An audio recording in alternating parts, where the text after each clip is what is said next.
Hello and welcome to the 3inMidfield podcast, the podcast where three friends who had their genes being professional footballers dashed away as children when they all discovered food have their say on the Premier League.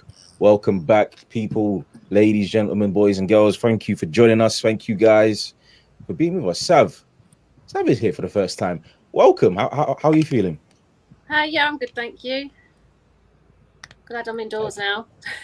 Been out in the rain. Excellent. And obviously, Coach Koja joins us. Yes. All good. How are you? I'm all right. I'm not too bad. I'm tired as hell. I need to wake up. And maybe the fact that Arsenal won this week can rejuvenate me. I'm not maybe. Let's keep the fingers crossed. Jan will be joining us as well. Now. Oh, right now. There we go. Boom. Speak of the devil. How are you doing, Jan? Hi, yeah, I'm fine. How are you? Not too bad. It's been a while since we've had you on the podcast. A long time. Let's get into the weekend's games. Let's start with obviously the big one. Manchester United 4, Newcastle 0. The return of the king. The return of one. It was 4-1.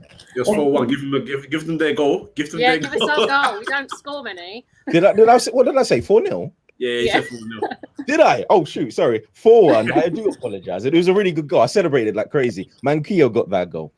Goals obviously from Cristiano Ronaldo. You got 2, Javi Manquillo, Bruno Fernandes, and Jesse Lingard.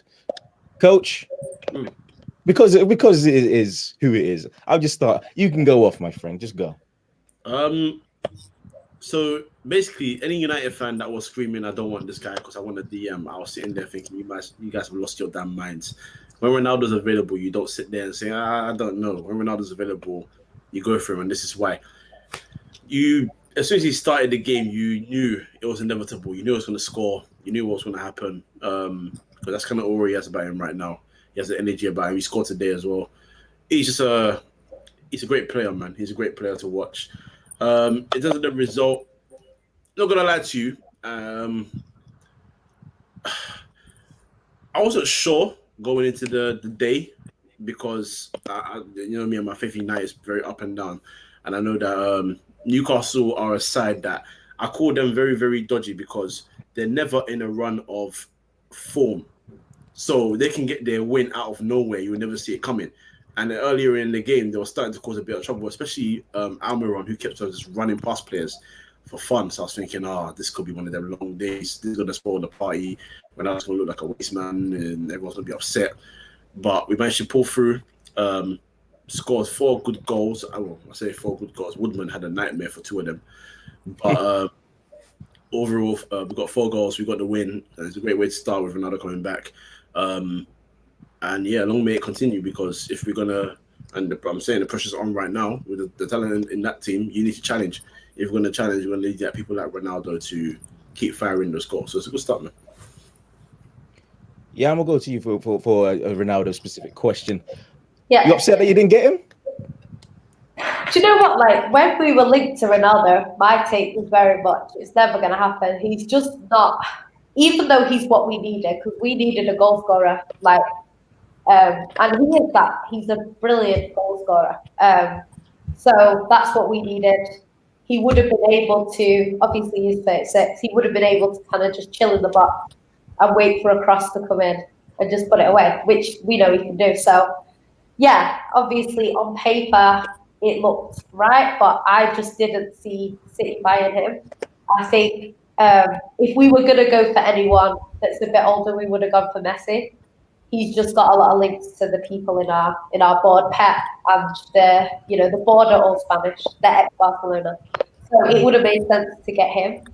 Ronaldo's a bit of. It didn't seem like a Pep kind of signing. Pep has said that he didn't want him. People are saying that's just because we didn't get him. So yeah, it is what it is. But I don't think he doesn't come across as a sort of Pep player. If you look at who Pep has clashed with in the past, he's that sort of player that Pep would probably clash with. So, Yeah, it's one of them. I think apparently he approached City, said that City was his choice because he wants to come and win the Premier League. So obviously City is the place where he's pretty much guaranteed it. So yeah, I think he wanted to come, but then obviously when United come in, he's got all the history of United. He's always going to favour them in terms of as a club, just because he has the experience there. So it's just one of them. I think he's going to improve United, definitely. You know, them chances, like even today, two shots on target, like that wasn't necessarily happening before. So he's going to score a lot of goals. Whether he can win the league with, you know, how good Chelsea are, how good City are, how good Liverpool are, I don't know, especially under Ollie. But he's always going to score the goals. And I think in them big games where they were struggling to win, when it was 0-0, I think Ronaldo scores in some of them games. So they could win the league. I don't think it's going to happen, but it could. So it's one of them. He definitely improves United. It's probably not what they needed in terms of going into the transfer window, but you can't really fault someone that scores so many goals like he does. So yeah, it's good for United, I'd say. Good for United. Now, Sav, you were obviously going to come into this game as potential party poopers. Did you think that you stood a chance in that regard, or and if you did, what went wrong? I didn't actually. And then what happens is about 2 hours before the match starts, I go into delusional phase where I think, do you know what? I can whack a bet on here. I think we're going to win 1-0. I think Joelinton's going to find the back of the net. What odds can I get on that? And I stuck a fiver on that happening. I don't know why. I do it to myself every time. So yeah, I'd got in a little bit into delusional phase. I thought, you know, we are one of those teams that will lose like 20 and then we'll win one that we shouldn't have won, and it'd be all a bit strange. So I think that could be, we could be lucky there. But as soon as we started playing, I was like, why do I do this? It was the same defend. We set up to defend, but we can't defend. So I don't know why we do that. The sales useless. Woodman had an absolute nightmare. Darlow needs to come back desperately. I think we did have moments where we did play a little bit more forward from what we have played so far this season, but it was never going to be enough. And as soon as we started going down in goals, it was just going to get worse and worse from there, to be fair. Yeah, it's just one of those. As a Newcastle fan, you sit there and you get proper rageful because changes need to be made the second things start going wrong, and they're not made until it's too late. And then if they're made at all, so yeah, I did expect us to get something. Delusional me, real me didn't, and we didn't. So that summed it up. And I was so angry that, no offence, I was so angry that Ronaldo scored, because I was like, that all that the Man United admin's been doing is bragging for ages. Yeah. I've thought about blocking him at one point. But yeah, so I was like, please don't score. And then he scored 2. So great. Brilliant. Thanks for that. I mean, speaking of Manchester United, I mean, party poopers, yes, but BSC young boys are just equalised. So they're doing their job right now. So you're muted, bro. I don't know what you're saying. It's minor, yeah. All right, cool. Fair enough. Anyway, let's get back to the game. Alan Saint-Maximin. Now, there's a guy that is obviously a great player, but when he gets to his final ball, that's when he kind of falls apart. What's your take on him? Is he what Newcastle need? He's obviously your best player by a long shot, but is he frustrating to watch most times?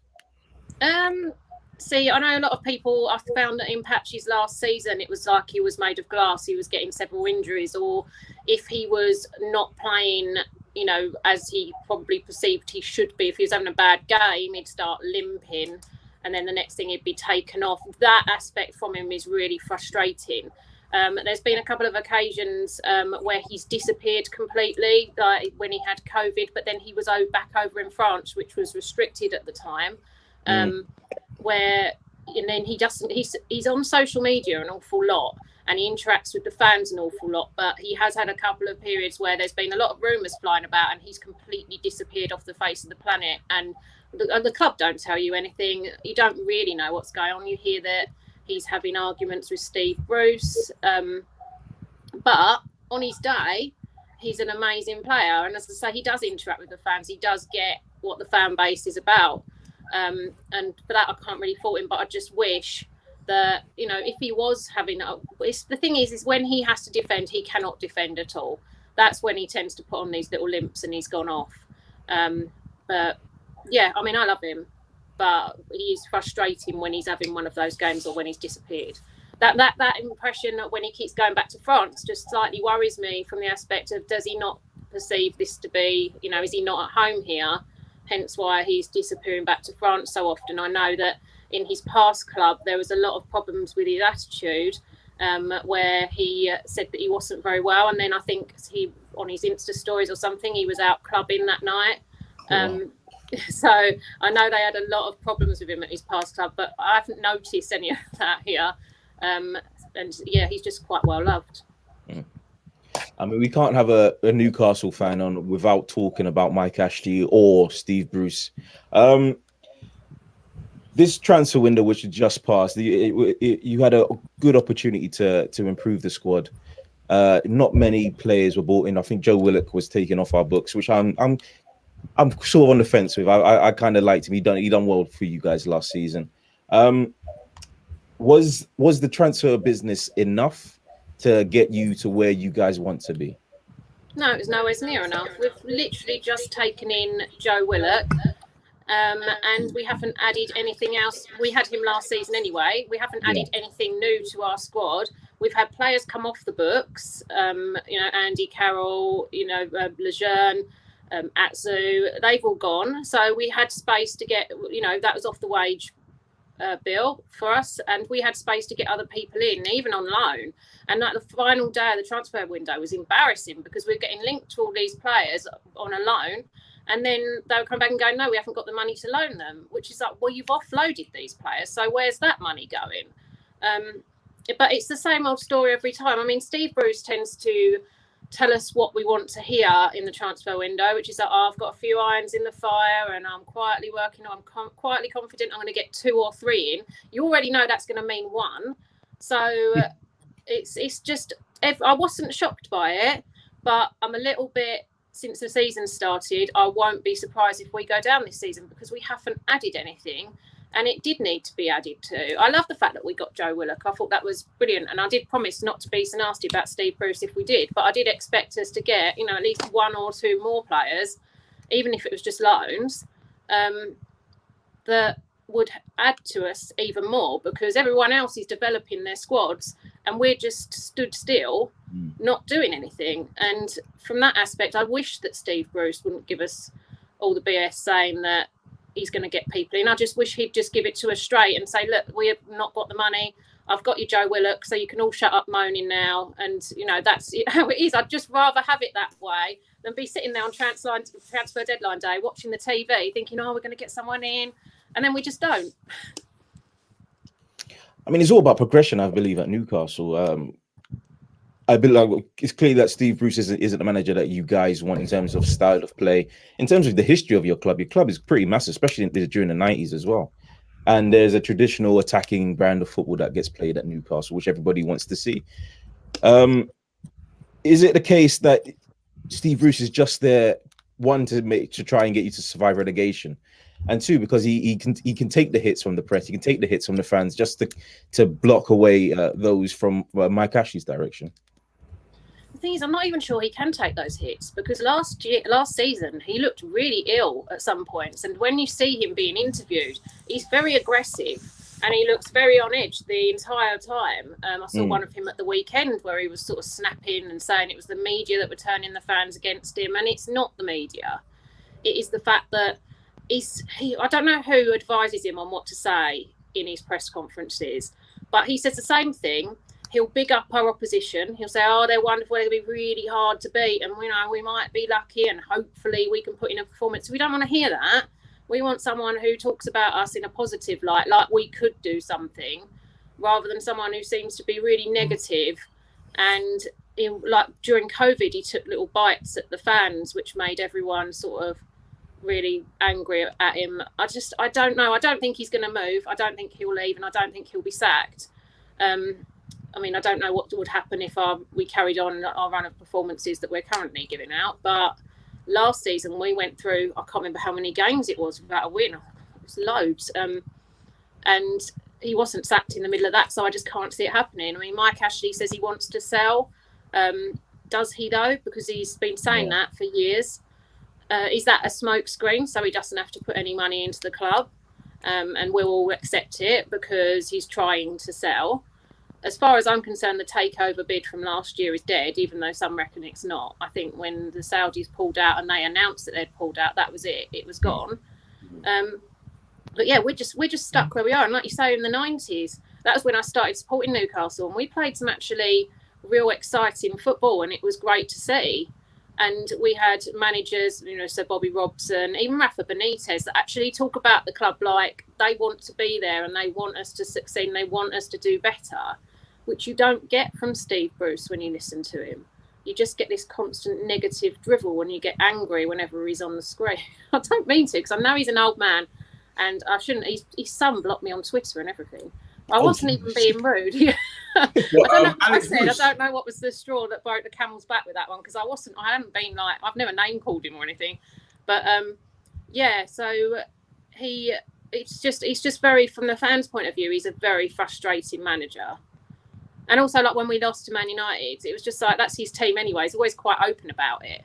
So in actual fact, I think he might have been a bit happy at the weekend. Wow.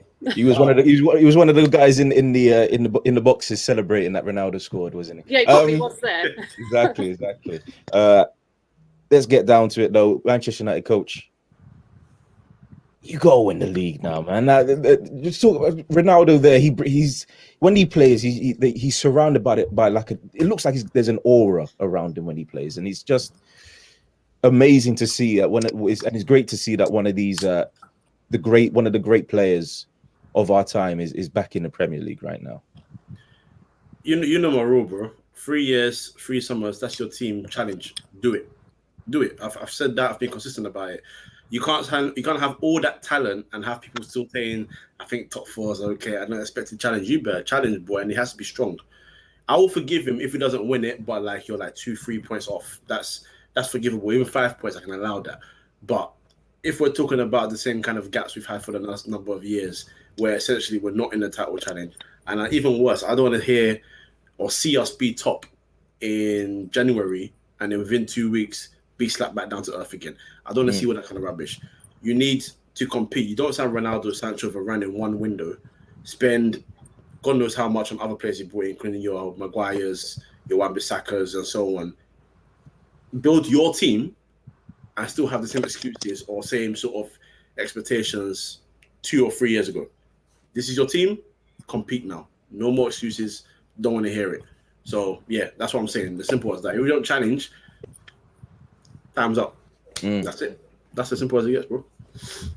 I think the 2 good goals that get drowned out by Ronaldo's performance are Bruno Fernandes and Jesse Lingard as well. So, big up to them. They played well. They got their goals, and I think Bruno's is easily goal of the season contender. Bruno's goal was better than both Ronaldo's goals. Let's just put that out. It was better, but right, you know where the headline goes, man. You know where the headline goes. But yeah, no, Bruno's goal's lovely, and Pogba's pass into Lingard, nice dummy by Martial. Lovely goal as well. Yeah, so two nice goals on top of 2. What I would say is goalkeeping errors by Woodman, but me and Ronaldo don't care. You know what I'm saying? They got the goals. So yeah, but we gotta compete, man. You're right. We have to compete. We have to win it. We have to go and win it. I agree. Now the other side of Manchester will definitely be up there and definitely be trying to retain their Premier League title. You got a victory against Leicester City, 1-0 goal from Bernardo Silva. You're winning ugly again, Jan. Sign the champions. It's just one of them things. Leicester is never easy for City. They're a bit of a bogey for us, even when they've not been at their best. They've always been a little bit of a bogey for us. So it's one of them. You don't go into it too confident. City, they started the season poorly, but I think that was down to absolutely no pre-season. And the first starting 11 that we actually played, it wasn't quite our best team. So we struggled against Spurs, particularly on that left side because, Benjamin Mendy is not the best, and he's definitely not been in the best form. And Aki, bless him, has to do 2 jobs. So it's pretty much impossible. It was just a shambles on that side. And you know what? We're lucky that it was 1-0. So, yeah, that game was a complete write-off. Since then, we've done quite well. Obviously, we've got Diaz and Laporte at the back, which is a lot stronger. Going forward, we never have a problem. But I think this season with Gabby out on the left, it's improved us. Like, he just looks better in a wide, or even on the right, he just looks better in a wide position. He's not a striker. Anyone that gets into the box and their first thought is to pass, they're not a striker. So, yeah, for me, that's improved. Obviously, Ferran Torres, I really like Ferran. But, he's quite clinical. So, yeah, I think City have done all right. The Leicester game was the last 10 minutes were like hell because it was 1-0. And I was thinking, we're not keeping a clean sheet here. There was 2 Lookman chances that probably should have gone in. Ederson made a fantastic save and Ruben Diaz made a fantastic block. If any of them don't happen, we draw that game. So, yeah, I think City defended well. It's nice to see us grind out 1-0s. Everyone knows City can win 5-0. It's the 1-0s that we struggle with, especially last season. Like, we were 1-0 up against Chelsea. We missed the penalty. Fully on top of the game. That gave them all the momentum. They went on, got an equaliser.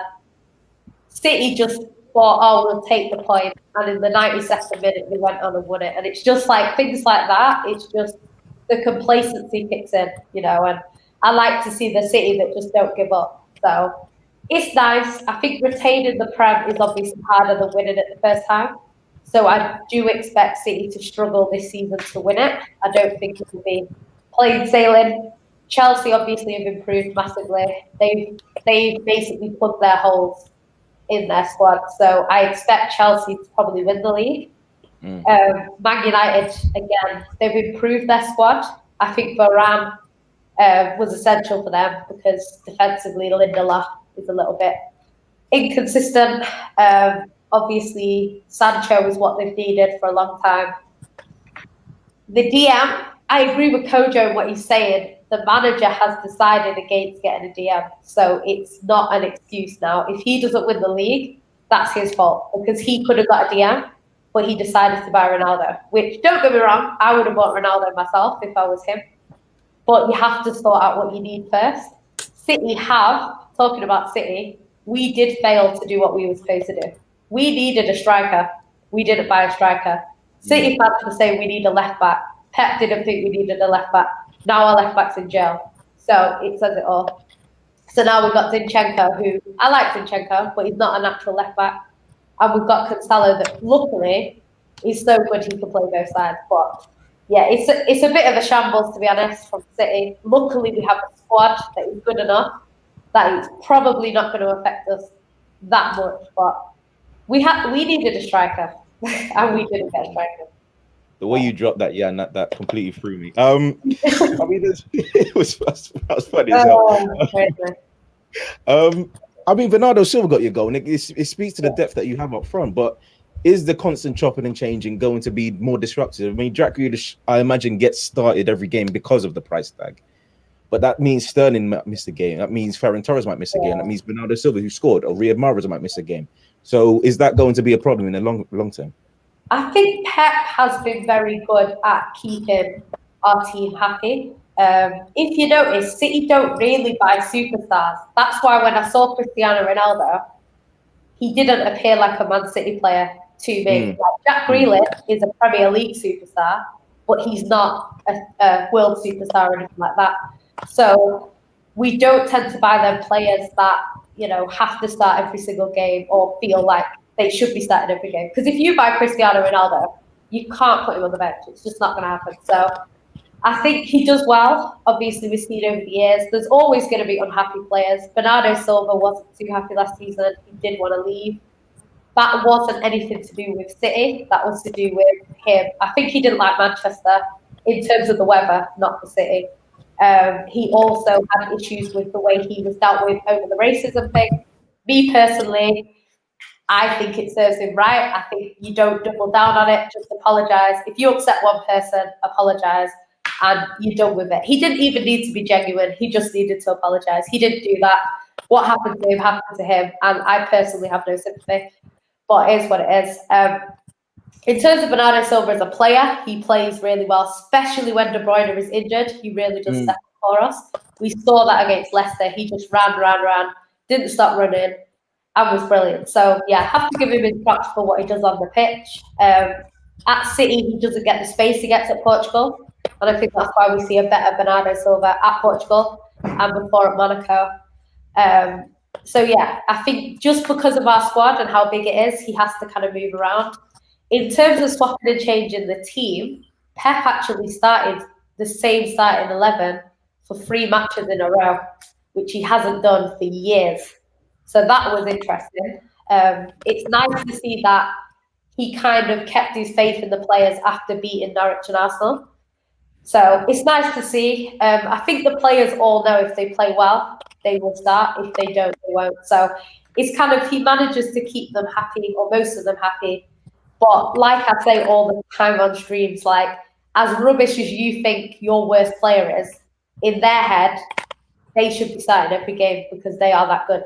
Like, none of these players think that they're not good. So in their head, they want to start. And that's why you see players that you don't rate wanting to leave because they feel like they should play every game. And you're there, sat there going, no, Al-Neni should not start every single game. Like, just one of those things. So, yeah, I think he does well. I think Pep's very good at managing the players, managing their attitudes. And, you know, they've all got egos. So I think he does quite well. But it's impossible to keep everyone happy all the time.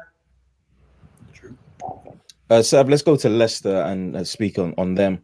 It's been a bit of a rocky start. Obviously, they got the win against Wolves at the opening game 1-0. They lost to West Ham 4-1, just beat Norwich, and obviously they've just lost to Manchester City. Is it going to be hard for them to try and break that top 4 mold, even though they did win the FA Cup last season and the Community Shield this season? Everybody expects them to finally get over that hurdle. Yeah, I mean, to be fair, would you be expecting Leicester to beat Man City? Not necessarily. And also West Ham, they had a really good, I'm envious of them because they came from nowhere and they had a really good season last season. So they are on top form. They seem to have continued it over. So I wouldn't really be shocked at them beating Leicester at all. I think Leicester have got a good side there. And I think they'll probably find a patch of form. It's been a rocky start, but I think they'll get into their stride as the season goes on. I don't expect them to. I mean, whether they'll finish in the top 4, I'm not sure. I think there are teams and squads this season that are better than them, but I don't think they're going to struggle by any sense of the imagination. I think that they'll find a nice patch of form and they'll keep climbing. As I say, I mean, West Ham, I think they're ones to watch actually this season. Okay. So you'll make a lot of West Ham fans happy with that comment. I'm jealous of them though, because they were around us the season before, and now look at them and look at us. I know, it's crazy. Coach, let's go to these Manchester clubs. All these top clubs. They're denying their chance at winning the Premier League, and I don't understand it. Where's the confidence gone? Where is it? I mean, Jan, you're just champions, looking to retain. Manchester United have Ronaldo, Chelsea have Lukaku. And they all say, no, this team's going to win. Where's the confidence? I think everyone's trying to just take the pressure off their necks, man. I think that's what it is. Chelsea just won Champions League, and people are looking at them saying, "Now you won Champions League, you've added Lukaku now. I don't want to hear about top 4. You're winning the league." Then the other side comes and says, "City are champions. They've won the league." I think only Liverpool and Leicester have stopped them in the last 5 years, if I'm correct. Other than that, they would have won every other league title. So, you know, you've got that. Oh, not Leicester, Chelsea, sorry.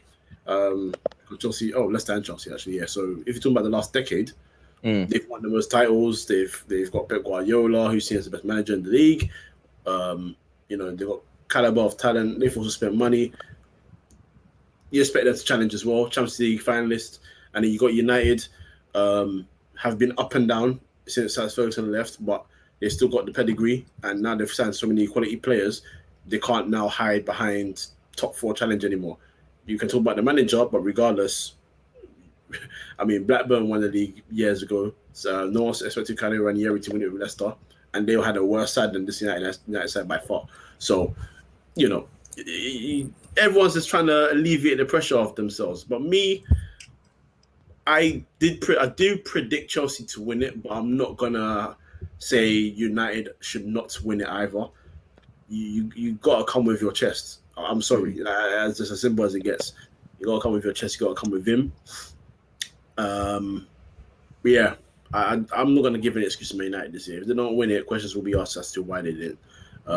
And if they fail me, well, as they always say here about West Ham, I will be going to quite a few Europa League games because, you know, Irons. Yeah, no, there's no excuses for either of them. Whoever wins the league will be fine. The other two, or even if on Liverpool side, if they stay fit with their players, questions will be asked as to why you didn't deliver what was expected of you. So it's a tough one this season. It's a really tough one for everyone. Let's go to the best side in North London. Arsenal won, Norwich City 0.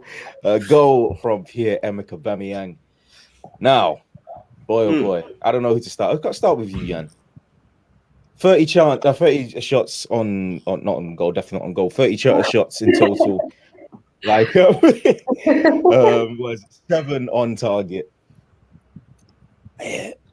I mean, what's going? Arteta was your guy at some point. He got the win that alleviates the pressure off him just a little bit, but he only just got it. Yeah. Is the time running out for him, or is it run out already? I think I saw a stat, I think even before the season started, and it said something like he's played 60 games and he's lost 20. So it's like he's lost a third of his games. Like, that is not a great stat that you want to be hearing, especially not at Arsenal. I think you could get away with it maybe at Burnley or a team like that, but not at Arsenal. Because even though Arsenal haven't been performing at that top level, the expectations are still quite high. So I think, you know, I like Arteta. I just don't think he's ready for the job. I think it's the same as, you know, a kid coming out of school and getting, you know, the Prime Minister's job. It's just way too big for them. Do you know what I mean? So I think he should have probably got his experience up elsewhere and then came through the way most managers do. Him and Ollie, to be honest, took jobs that are way too big for them. And I think that's what we're seeing now. Same with Lampard last season. So I do feel a bit sorry for him because you can kind of see what he wants to do. But I don't think Arsenal have a place. Well, when he first came in, you could see what he was trying to do. It just wasn't working because everyone expected him to adopt like a Pep Guardiola sort of philosophy and all this kind of stuff. Didn't happen. He's actually quite defensive, so a bit strange. But yeah, I just think the job's way too big for him, and I think even Pep, Klopp, and Tuchel would struggle at Arsenal at the moment based on the players that you have and the teams around. Because there was a time where it was sort of Arsenal would finish top 4 regardless. So even if you had a poor season, you'd finish top 4. Whereas now the standard is so high. Like, we're talking about Leicester, West Ham, these sorts of teams making the top 4. But if you think about it realistically, to get top 4, you would have to finish above Pep, Tuchel, Klopp, or a Man United. I don't want to say Ollie because I don't think he will be why they get top 4. But, you know, if you're finishing above them teams, that is crazy. So it wouldn't surprise me if the top 4 is as it is now. Not in that order, but, you know, it wouldn't surprise me if they're the top 4. Because I think based on squad depth, how good they are, and the players they have individually, I just think I can see them top 4 being the top 4. Spurs, I think, will struggle to get into it. And I think Spurs are a little bit more organised than Arsenal at the moment. So, yeah, I think it's going to be difficult. Like, we were having a discussion with an Arsenal fan the other day, and he was saying, like, he wouldn't be happy with 6th.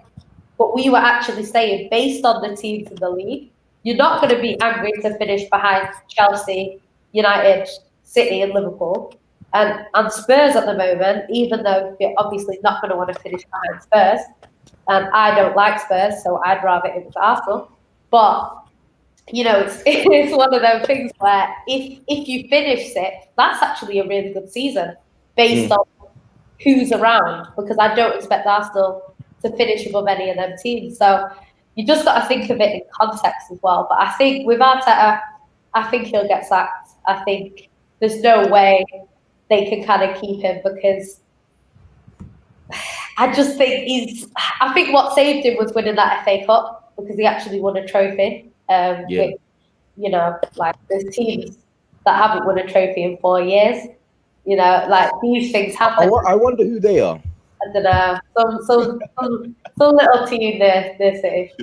But yeah, but yeah, it's difficult. Like it's difficult to win trophies, and it's not like you won it against, bottom of the table, already relegated, Birmingham City or something like that. He actually beat Chelsea, and it was a good Chelsea team. So I think that saved him, and I think that's why he's still in a job now. But he can't live off that forever. So I think, is it 2-1 to United? To young boys. You're joking. You're joking. 95th minute. 95th? Mad. No, I don't believe you. Mad. Unbelievable. Yo, Sav, do you wanna swap Steve Bruce for Ollie? That's how mad I'm getting right now.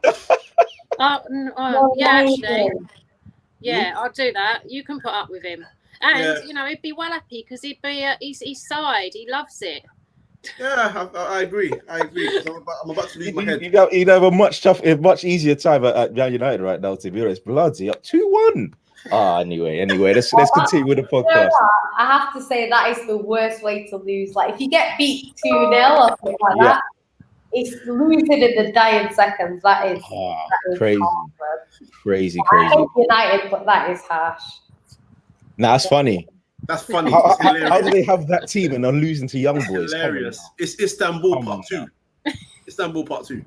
Wow. My God. Anyway, Sav, let's get back onto the Arsenal.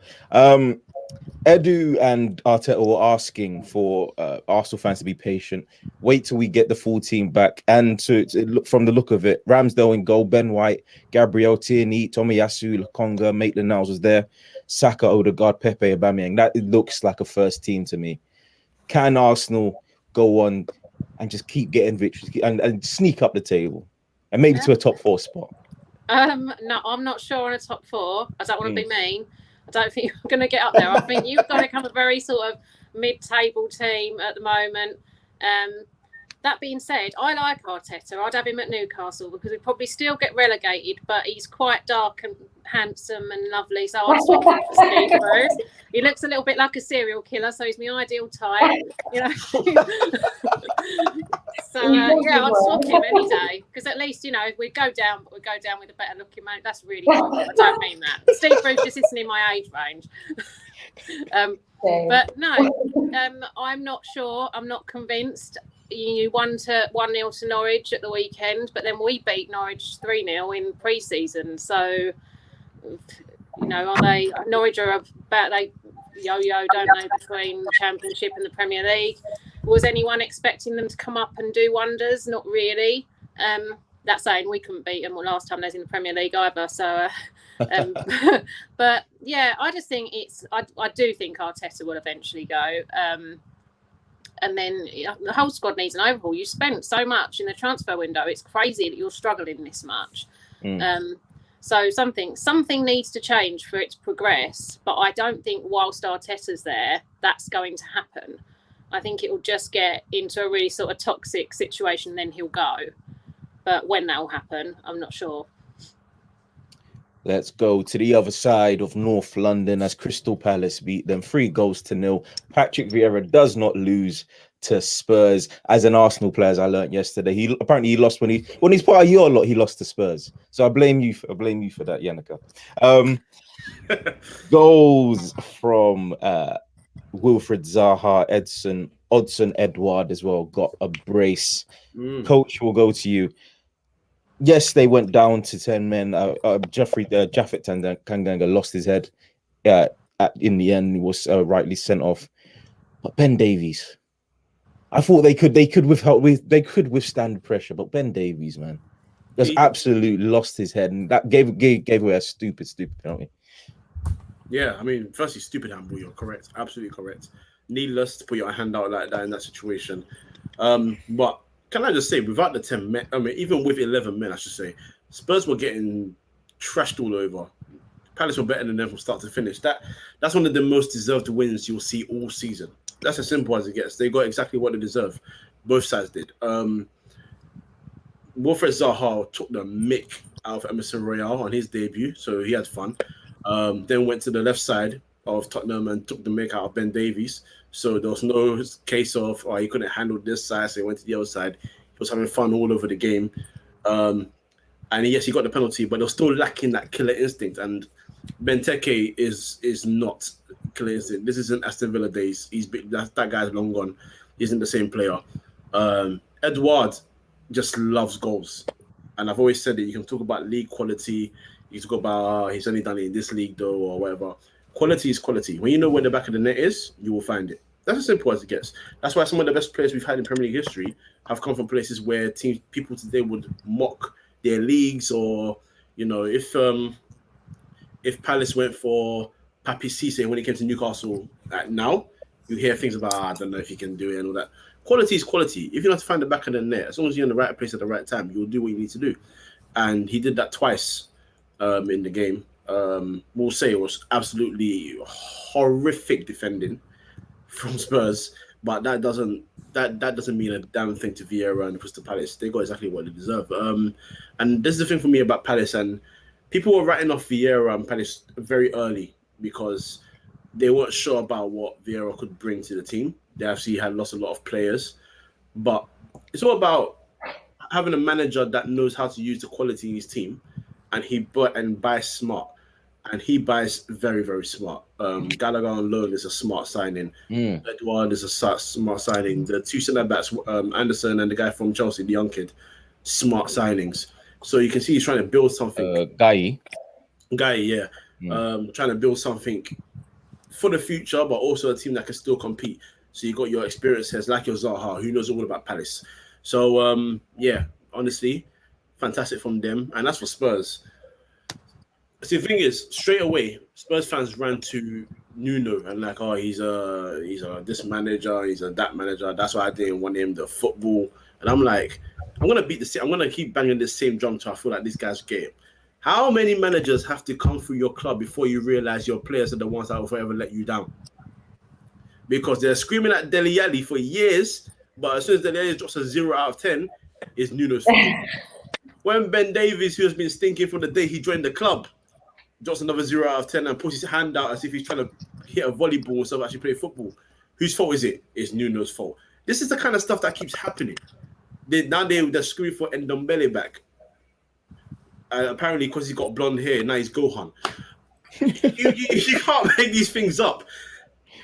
These guys keep letting them down time and time again, and they keep running back to managers. I understand Nuno maybe wasn't proactive. I can criticize him for not being proactive in terms of changes. They had a shocking first half, make something different, make a change. But if I'm being completely honest, you take one letdown off, you bring another letdown on. It is what it is. So until drastic changes are made at that club, they need to realize fast that a lot of the players that they have from Poch era, that Poch got the best out of in that period of time, they're done. They're actually done, and it's time to try and start something new because they're in trouble. That 3-0 was scary. That the result has been coming just because they were getting 1-0 this season to finish at the top of the table after game 3. They were feeling a little bit giddy, and then they lost 3-0 and they came right back down to earth. It happens, and they need to learn fast. So a lot of these players are going to keep hiding. They either step up or they step aside, or you step aside with Spurs, and it might be another horrific season for them. Let's stick with Crystal Palace though, and because you were blessed by Patrick Vieira, Jan, we'll go to you. What can they do this season? Like Kojo was saying, everybody's writing them off, but could they press for a top 10 finish potentially? Asking me? Yeah. Okay, so I don't know. I'm a fan of Vieira, obviously. But I think, I don't know, they had a good transfer window. So the transfer window was seen as quite a good window. And then when they started the season, obviously they didn't start very well. So everyone was kind of saying Vieira's not good enough. I know previously his record isn't great. Like, he was obviously at City. He was in our youth team, I think. He did okay with them. Yeah. And then he went to New York. I thought he did okay, but speaking to someone that is in America, they were saying it was sort of mid-table, not anything great. And then he went to, is it Nice? Nice. Yeah, and when he went to Nice, he did okay, but he wasn't anything special. So, yeah, it's quite a big job for him. Like, don't get me wrong. The good thing about Palace is the expectations for them is literally to stay up. They're not. Sorry, Jan. Jan, I'm so sorry, but please talk to this guy for me, please. Yeah. He'll listen to you. He won't listen to me. Tell him off, please. I'm begging you. Yeah, please, thank you. I'm so sorry. Please continue. Definitely doesn't listen to me either. But yeah, I think what they're expected to do at Palace is pretty much to stay up. I don't think if he even finished, 16th, 17th, I don't think he'd be at risk of getting sacked or anything like that. They've also historically not won trophies and stuff like that. So he's not under any real pressure there. So, yeah, I can see him doing okay. I think the new signings look quite good. That Edouard, I have to say, one of the best debuts I've ever seen. The fact that he came on against a team like Tottenham and scored them 2 goals, because it wasn't attacking. Both goals were really, really good. To do that in that time, to secure that 3 points for a team that you would have never expected to beat Tottenham, then I think, for me, like, they're talking about Ronaldo having a great debut and stuff. It wasn't even the best debut of the day. For me, what Edouard did against that team, because, like, with Newcastle, obviously Newcastle are a good team. We've seen them upset, the likes of United in the past. But I do think, like, last season, Man United beat them 4-1 away. So that result, it was not one of them where if Cristiano Ronaldo doesn't score that first goal, Man United lose. It wasn't one of them. They probably would have won it, later in the game. Whereas I think if he doesn't score that second goal against Tottenham, I can see Tottenham equalising that game and winning drawing 1-1, or even going on to win 2-1. So for me, I thought that was a fantastic debut. Similar to what Aguero did when he came on. He came on late against Swansea City and he scored 2 late goals. I think we were winning the game anyway. But yeah, it just I like them debuts where they come on and make a difference. And yeah, so I just had to big him up because I thought that was, I think he's a young guy as well, isn't he? I don't think he's that old. He's like 23, 24. Yeah, so he's quite young. So yeah, but I think in terms of Palace, like I say, they're not under any real pressure. So whether that's going to elevate them to a higher position or whether, because the quality of the Premier League right now is really good, I'd say, whether they're kind of just stuck sort of mid-table. I can't see them going down. I think there's worse teams than them in the league. I can't see Newcastle going down either. There's worse teams in the league. So I think they'll both be fine, to be honest. Let's go over to Stamford Bridge as Chelsea beat Aston Villa 3-0. Goals from Romelu Lukaku, Mateo Kovacic, and Lukaku again. Sav, we'll go to you. This is one of those games where they didn't play that well, but they managed to get a great result out of it. That's a sign of champions, as well as grinding out the 1-0s. Lukaku, is he going to end the season as top goal scorer? Very possibly. I think he's looking good at the moment. But Chelsea did some good business in the transfer window. They've got. I mean, when I was on the radio before, someone said to me that, if you've got a good quality side and you've got good quality players, you can play in whatever formation you want and they will work to that formation. That's what I think is with Chelsea. I mean, the fact that they didn't even play terrifically and they still beat Villa 3-0 says a lot about them. So, if they don't have to stretch themselves to full force to grind out a 3-0 win, then, keep your fitness in your squad and don't do it. So I think Chelsea are looking really good this season. I don't like it because my granddad was a Chelsea fan, and every time they won and Newcastle lost, he'd ring me up and he'd be like, "Oh, I'm so sorry." So every time I see him, I'm like, "Oh, I know he's up there on it." but no, I think that I think they're looking quite promising. And I think he could be top goal scorer this season. Kovacic's a guy that kind of been under a lot of people's radar, Kojo. I mean, he came to Chelsea after the stint at Real Madrid, and that didn't go to plan. But ever since then, he's been quietly going about his business and performing well. Most games, 7 out of 10, I'd say. Oh yeah, no, I agree. I think there's a quality that he possesses above every other Chelsea midfielder, and that's his ball control in terms of taking the ball from defense to attack. The way he dribbles through a midfield is actually quite beautiful to watch. It's quite effortless, mad actually. He's very smart. He's very he knows when to beat the press and how to beat the press. Everything he does, actually, I'll say is timed to perfection. I'll use the word perfection because I hardly ever see him lose the ball in dangerous areas. If he loses the ball, it's not in the area where the opposition can now progress and cause trouble. It's usually maybe further up the pitch, but he's obviously got that protection of Jorginho and Kante. Of course, the energy, the sort of sitting role of Jorginho. So yeah, he's quality, man. He's quality, and it's not surprising that it's only a second goal, I believe, for Chelsea, because he's never been much of a goal scorer. No. But I will also say that he has the ability to get more goals. It was quite an accomplished finish as well on the weekend. So he's a good player.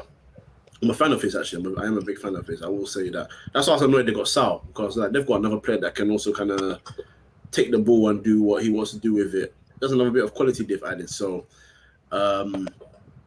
yeah, I think he's a quality player. I think he's good. I agree with you. 7 out of 10 most of the time. Someone that needs a bit more respect on his name. Edouard Mendy had one of those games which kind of skyrockets him to the top of the pedestal. Jan, I mean, Chelsea, they, like I said before, they didn't exactly have a best game, but Edouard Mendy showed why he's one of the best goalkeepers in the Premier League. Yeah, I think obviously I've not watched every Chelsea game just because I literally don't have time to watch games that City are in. But yeah, from what I've seen of him, he is solid. Especially in the Champions League, he was really, really good. In the league, obviously, it depended on who they were playing against. But this season, like I said, I just think all of their gaps in their team, they filled. They saw they had issues up front. They bought Lukaku. They've seen they had maybe a bit of a shortage in the middle in terms of if there's injuries and stuff, and they brought Saul in. So yeah, I think Chelsea have done what they need to do. They look strong. They look very strong defensively, regardless. Not even Mendy. Even if I was in net, that defense doesn't look like it's letting much go through it anyway. So yeah, they're very strong. Like I said, I did predict Chelsea to win the league if City didn't get a striker. I think if we'd have bought a striker, it changes things. But as it stands, I think they look strong in the league. They look strong in the Champions League last season. So I think they'll continue with that this season. I think obviously Mendy has been really good when he has needed to make the saves. He's made the saves, so can't really fault him. But yeah, I think Villa probably still settling in with the new signings. Like obviously Leon Bailey is my guy. He plays for my international team, so I have to back him. But yeah, I think it's going to take him a little bit of time. I know he was doing some like crazy runs down the wing and stuff like that. So I think he'll get better and better. But yeah, at the moment Villa are a little bit. They've caught Villa at a good time. Even if it is Chelsea, I think they'd still beat them anyway. I think they have caught Villa at a time where they're not at their best. So it's probably a bit fortunate that was the case as well. But yeah, I don't see Chelsea having too many problems defensively this season, to be honest. I mean, yeah, I think they've kept most clean sheets, but the only goal they've conceded was a penalty. Wasn't it? Yeah. Yeah, so boy, it's going to be a very tough season for everybody trying to break them down. Speaking of Liverpool, they won at Ellen Road 3-0, goals from Salah, Fabinho, and Mane. But of course, the major incident would be the Harvey Elliott leg break. Just hope he recovers and becomes the player that he looks like he was going to become. Let's talk about Mane, coach. A lot of people have been saying he's finished. I don't think he is. But what are your thoughts on that?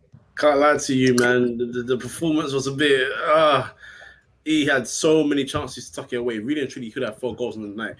I think that's what's concerning Liverpool fans, and maybe what other people are sort of using that to beat him up with, because he had a bit of a clinical run, didn't he? He was scoring those goals.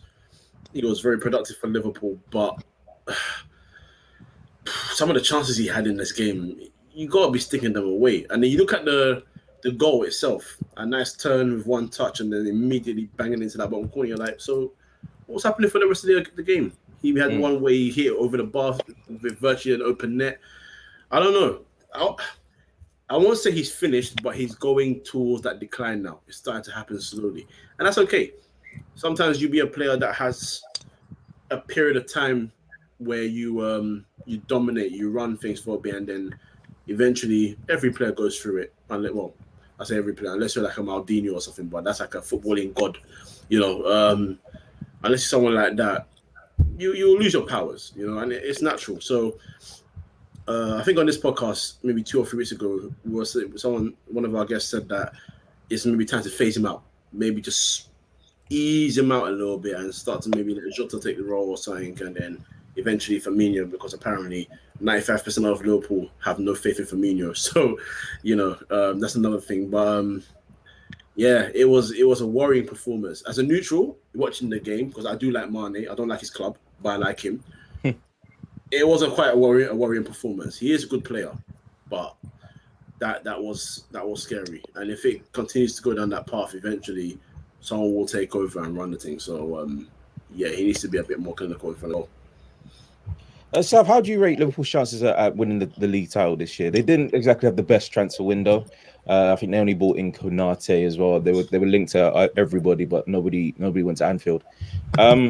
But they still have that team, and that team is a very good side. And so, where do you think they'll finish this season? I think, I couldn't sit here and say they've got absolutely no chance. I don't think you can say that this early in the season. Like you said, they've got a really good team, but I just can't see them competing with the likes of Man City and Chelsea, Man United. I think that up against them, they're slightly weaker at the moment. As you say, they haven't had a great transfer window. Are they going to be able to progress further? I mean, they've won 3-0, so I don't know why I'm sitting here saying this. It's so early in the season to say, but yeah, I think they've got a chance. But looking from last season, you wouldn't be as confident as you would be normally, because they lost the title last season. So it's like they didn't even fight for it, really. It was just gone. So yeah, I think about 4th, I would say.